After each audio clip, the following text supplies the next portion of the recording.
far can we get if we sail a little bit high? What happens when an anthology series does an anthology episode? The result is Black Museum, the Season 4 finale, which features 3 seemingly separate stories being told, only to culminate in a powerful twist. The installment is also noteworthy for creator Charlie Brooker hinting that for the first time, there's a reference to every previous episode. Did you spot them all? Because I'm going to be honest and admit that I kept just hoping for a big white bear to walk across the screen. Black Museum begins with a young British girl named Nish Letitia Wright taking a scenic route through the mountains. She makes a stop at an abandoned gas station with an estimated 3 hours to charge her car. She decides to take a look at a nearby building called Rollo Haynes Black Museum. The door is locked, so she takes a look around the side. A man eventually opens up, introducing himself as Rollo Haynes Douglas Hodge, the museum's owner. He invites her in, checking her bag and making her walk through a metal detector.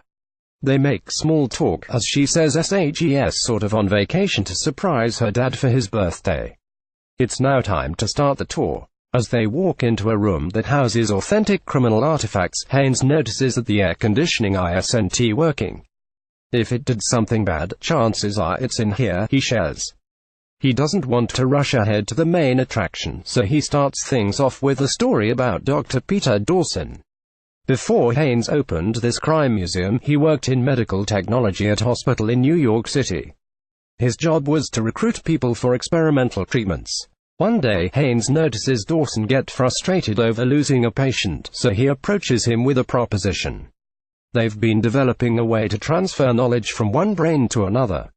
Experiments on mice and a maze failed, but it helped them accidentally discover that physical sensations can be shared, leading to the creation of a neural implant prototype that will help doctors diagnose patients by feeling what they feel. Dawson is all in on the idea and goes through with the irreversible procedure. The item on display in the museum is the device that gets placed on the patient's head to send the sensation to Dawson. It's immediately successful in Dawson's riding half of it, even using the system for which allows him to simultaneously have both male and female orgasms. But, interrupts Nish. Dawson's having a great time, there's got to be a but. This girl knows what she's talking about, because being hooked up to a poisoned senator results in Dawson blacking out. Dawson had experienced and come out the other side, says Haynes, revealing that this forever changed the doctor. The more pain he felt, the more pleasure he got. After trying to hurt his girlfriend in order to experience the discomfort and having to be pulled off of a patient, Dawson is no longer allowed at work.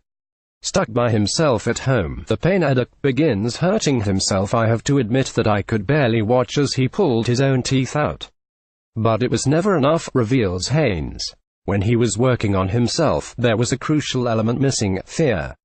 Dawson ends up going hunting for prey, settling on a homeless man. The cops interrupt, but not before the doctor begins using a drill on his victim. Dawson has been in a vegetated state ever since. They say he still has that look on his face, says Haynes. Still riding that high, we see Dawson lying in a hospital bed with a big smile and a big erection. "You're effing with me, right?" asks Nish, forcing Haynes to admit he made up the latter part. The air conditioning not working has started to have an effect on Haynes. Thankfully, Nish is nice enough to offer him some of her water. He's hydrated up, so let's move on to the next criminal object, which happens to be an adorable stuffed monkey. Actually, one of the saddest things in the whole place, declares Haynes. You ever had one of those relationships where you just can't get someone out of your head? We're introduced to Carrie and Jack Aldous Hodge, aka Voodoo Tatum. It's the classic tale of boy meets girl, boy impregnates girl, girl gives birth, girl gets hit by a van. Carrie ends up in a coma for years, but Jack continues to visit her religiously and is able to communicate through an intercom system. Once again, Haynes roams the hallways of the hospital looking for prospective test subjects. She can live again, he pitches to Jack.